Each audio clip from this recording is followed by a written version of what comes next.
So, do any of you remember those Mickey Mouse cartoons from the 1930s? The ones that were just put out on DVD a few years ago? Well, I hear there is one that was unreleased to even the most avid classic Disney fans.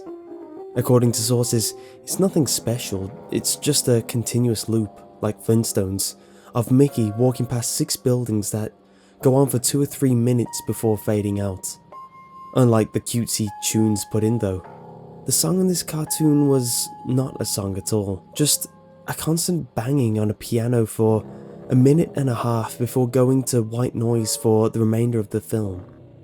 It wasn't the jolly old Mickey we've come to love either. Mickey wasn't dancing, not even smiling, just kind of walking as if you or I were walking, with a normal facial expression. But for some reason his head tilted to the side as he kept this dismal look. Up until a year or two ago, everyone believed that it cut to black and that was it. When Leonard Maltin was reviewing the cartoon to be put out in the complete series, he decided it was too junk to be on the DVD, but wanted to have a digital copy due to the fact that it was a creation of Walt. When he had a digitized version up on his computer to look at the file, he noticed something. The cartoon was actually 9 minutes and 4 seconds long. This is what my source emailed to me. In full, he is a personal assistant of one of the higher executives of Disney, an acquaintance of Mr. Maltin himself. After it cut to black, it stayed like that until the 6th minute, before going back to Mickey walking. The sound was different this time. It was a murmur. It wasn't a language, but more like a gurgled cry. As the noise got more indistinguishable and loud over the next minute, the picture began to get weird. The sidewalk began to go in directions that seemed impossible based on the physics of Mickey walking, and the dismal face of the mouse slowly curling into a smirk. On the 7th minute, the murmur turned into a blood-curdling scream, the kind of scream painful to hear, and the picture was getting more obscure. Colours were happening that shouldn't have been possible at the time.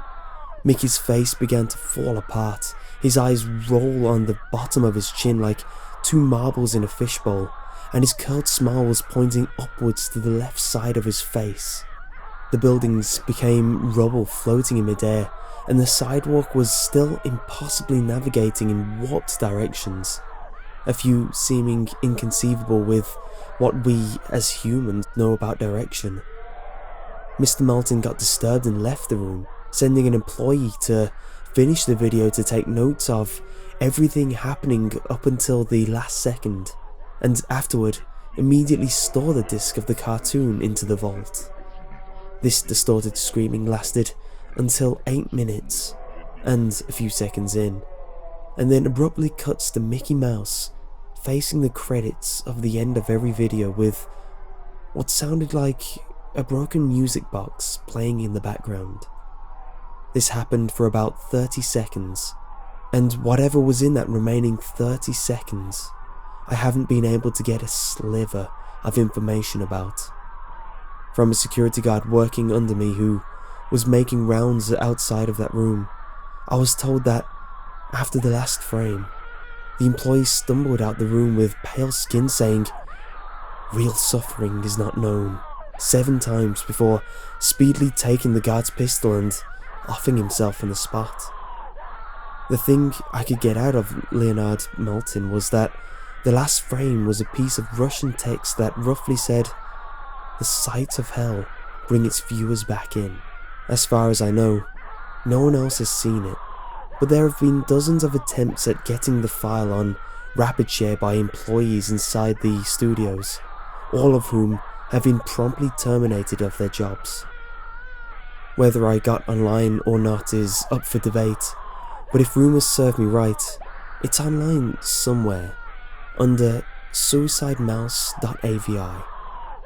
If you ever find a copy of the film, I want you to never view it, and to contact me by phone immediately, regardless of the time.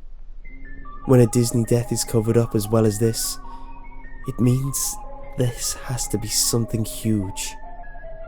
Get back to me. TR. I've yet to find a copy of this, but it is out there. I know it.